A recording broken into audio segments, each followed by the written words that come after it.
ABC du terrain de l'école au jardin de l'école.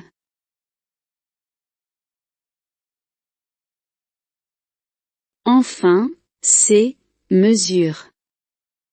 La conception de l'espace de jardin peut ouvrir de nombreuses possibilités de participer, aux mathématiques, aux arts et à l'alphabétisation, par exemple.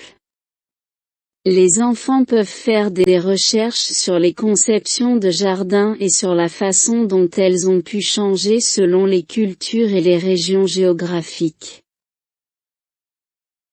Pour les mathématiques, il y a des discussions importantes à avoir sur le volume des planteurs, si les planteurs sont utilisés. Par exemple, pour remplir un lit surélevé de 3 pieds par 6 pieds avec des côtés de 10 pouces, vous aurez besoin de 15 pieds cubes de sol mélangé. C'est important à évaluer, en ce qui concerne le transport du sol à l'école. Certains sites web utiles peuvent donner des conseils sur la quantité de terre nécessaire en fonction des différentes tailles de conteneurs. Mais il est également important de considérer la taille des légumes à pleine croissance et le volume de feuillage qui peut se développer. Les haricots verts peuvent pousser en hauteur et atteindre 2 mètres.